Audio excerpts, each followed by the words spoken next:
皆さんこんにちは、ネストリングスです。今回はこちら、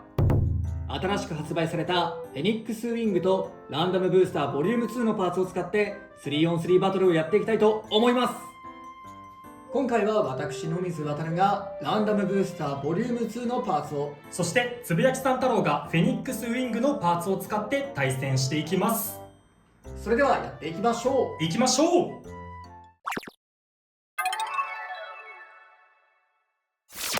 最初にシュートポジションを決めるじゃんけんをします。最初はグー、じゃんけんぽい。左側、お互いのファーストベイ、せーの、じゃん。フェニックスウィング 960GF。 ヘルズサイズ 360GB。 ファーストバトル、レディーセット、3、2、1、ゴーシュー。さあ避けろヘルズサイズ。当たりたい。いいぞ。もっと激しく。いやさすがに飛ばしきれんかったけど、飛ばしきれんかったけど、マジスピンフィニッシュ。フェニックスウィングに1ポイント。いや、スタミナもあるのやば。ほんとね、そいつスタミナもあるんだよね。結構その展開的にはさ、ヘルズサイズ悪くない展開だったと思うんだよ。そんなに飛んでないし、手痛い攻撃を食らったって感じでもないのに、この坂マジで強いなこいつ。お互いのセカンドベイ、せーの、じゃん。コバルトドレイク 580B。 ワイバーンゲール 560P。 セカンドバトル、レディーセット、3、2、1、ゴーシュー。うお、いやー走ってきた。エクストリーダッシュはそんなにしないでほしい。そう真ん中で、いや飛びすぎ。重いの当ててけ。いやースタミナが最低限。おお、マジ？ワイバンゲールに2ポイント。いやだぜ、なんかすげえ変なとこでオーバーできたね。絶対に勝ったと思った。お互いのサードベイ、せーの、じゃん。ヘルズサイズ 360R。 リザーブアロー 460B。 サードバトル、レディーセット、3、2、1、ゴーシュー。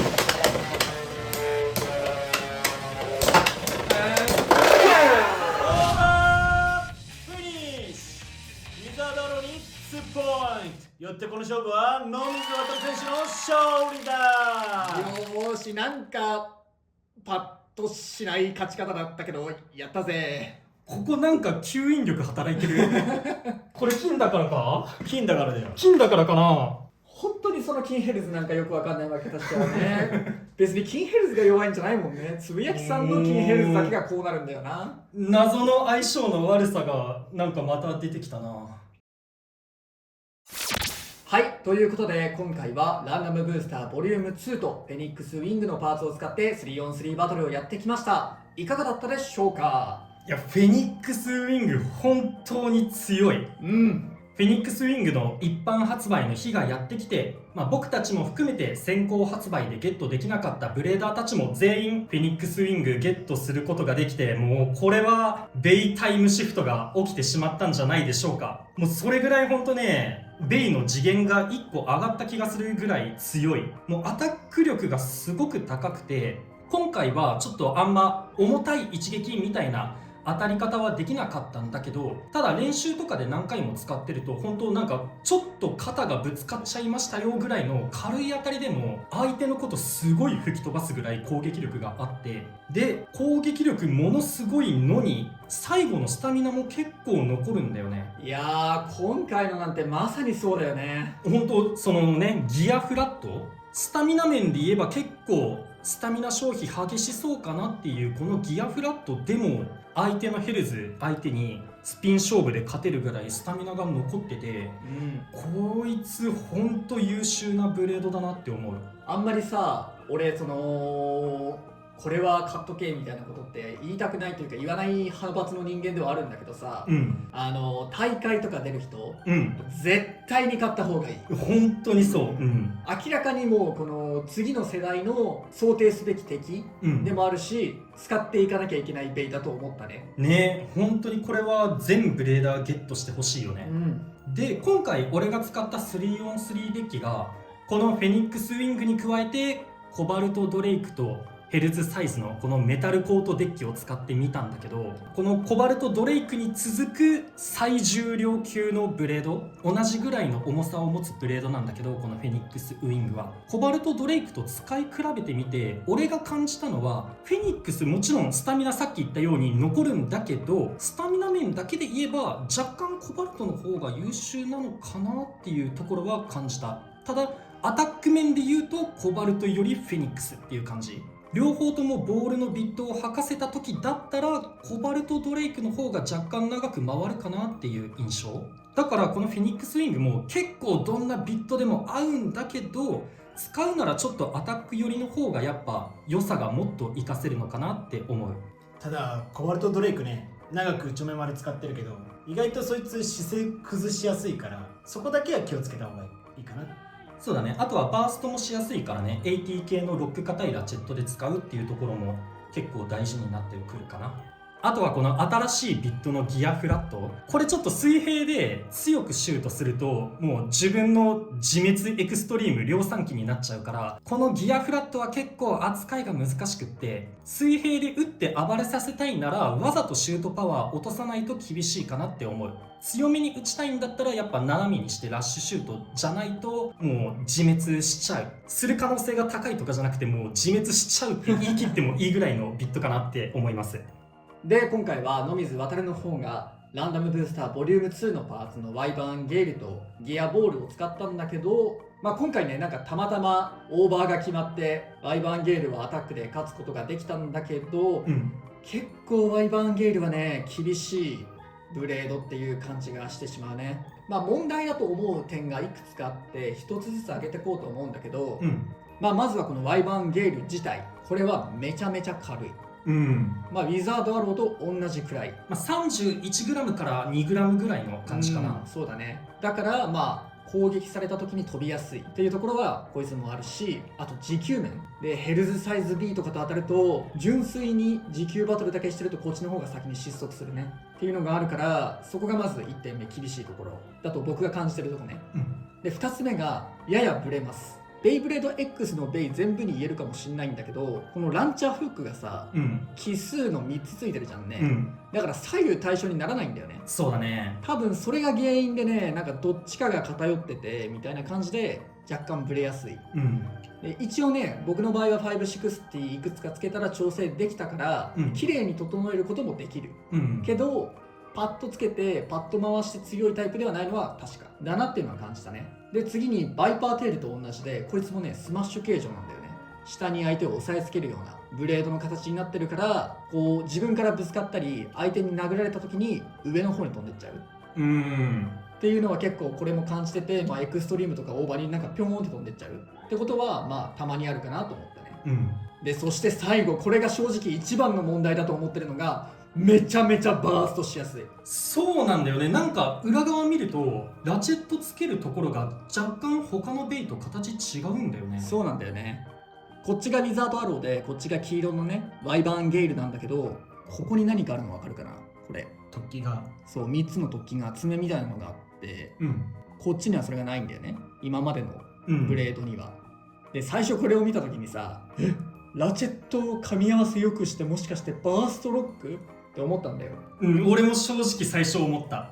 前に動画で話したけど、このラチェットの白い部分とこのブレードのここの噛み合わせが硬いと、バーストしませんよみたいな話をして、まさかもうそれをバーストロックしてくれる機構が出てくれたのかって思ったんだけども、これね実際はめてみると分かるんだけどね、もう全然噛み合わない。逆に隙間が多くできちゃってるんだよね。そうだからここの噛み合わせがより外れやすくなってるそうだねっていう機構になっちゃってんだよね。ちょっと見にくいかもしれないけど全然はまんないんだよ。むしろなんかガタガタガタするからブレも出やすいかも。そうね、今までは接地面全部だったのがもう3点でしか設置しないみたいな感じになっちゃってるもんね。だからね、多分今までの硬かったラチェットこいつにつけても外れるだろうね。だからこいつはそのラチェットとの噛み合わせでバーストしづらい個体作るのはかなり難しいかもしれないなと思ったね、まあっていうところがあって結構ワイバンゲイルは軽いしちょっとブレやすいし飛びやすいしバーストしやすいしっていうところでちょっとマイナス面がだいぶ多いかなっていうのが正直な感想かなと思ったね、まあ、乱舞のレアの性能でよかったよこれがそうだねとは思うね、シャークエッジ結構強かったからさ、みんなが欲しいブレードだもんね、うんそれがレアになるよりかは。ただワイバンゲールに関して気になるところがあるとしたら、うんさっきの爪の部分あるじゃん、うんあれがもしなんか次回来年の作品の機構であってなんか今後ラチェットの白い部分がああやって延長されて、爪と噛み合いますよみたいなのが今後来てワイバーン実は今は隠してるけど今後強くなるんですとかだったら割と期待はできるかなとは思ったね。なんで形にしたのか正直分かってないからさ。そうだね、今のところ理由が分かんないもんね、製造の過程でついちゃったものかもしれないし、まあ、そういうね来年の要素なのかもしれないし、それこそさっき言った通り公式が意図的にバーストしやすくしたのかもしれないし、それは分かんないけどね、でもまあそれがもし来年にねワイバン強化イベントみたいなのが発生するんだったらまだまだチャンスはあるかなと思うね。形はいいしね。そうだね。でもう一つね、形状はスマッシュ形状だからやっぱ相手をね下に叩きつけるっていう点ではそれこそバイパーテールより結構なだらかになってるからやりやすいんじゃないかなとは思ってる。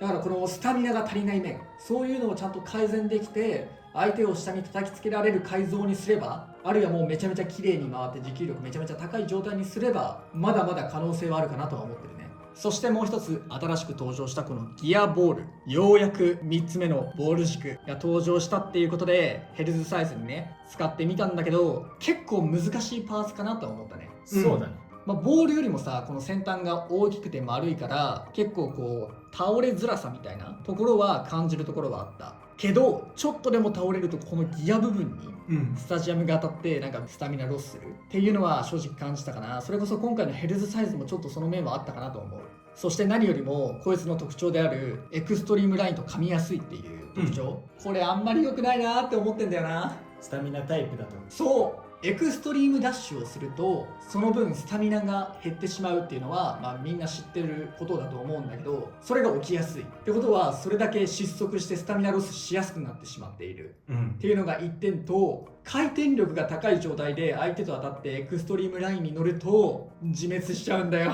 そうバーストもあるね。エクストリームラインに乗ってここからエクストリームダッシュ攻撃の時は高いから自分の方が、ラチェットにぶつかってこいつは硬くないピットだからそのままバーストみたいな、まあでもオーバーすることの方が見ること多いかな。こう乗ってそのまま自滅オーバーみたいなのをしちゃうから安定性に欠けるよね。そうね。結構こう中央をきれいに最初回ってくれたりするから、相手の攻撃避けやすいっていうところはボールよりも高いかなと思う。そういうところはいいけどちょっとね不安要素不確定要素みたいなのが多いから、それこそさスタミナタイプを運用する人ってそういうのが嫌な人が多いじゃん、そういう人にとってこれちょっと厳しいところを感じるかなとは思ったね。まあこれもね全然悪くないパーツだから、むしろそのなんだろうな、状況によっては全然環境に入りうるパーツだと思うから持ってて損はないと思うね。全然強いパーツの一つだと思います。ということでそんな強いベイが入っていて、それにランチャーも入ってるフェニックスウィングやちょっと難しいけどワイバーンゲールとか、そして新しいパーツのねギアボールの入ってるランダムブースターボリューム2、興味のある方は買って遊んでみてください。ということでこの動画が良かったらグッドボタンとチャンネル登録よろしくお願いいたします。それでは皆様良いお年を。バイバイ。良いお年を。良いお年を。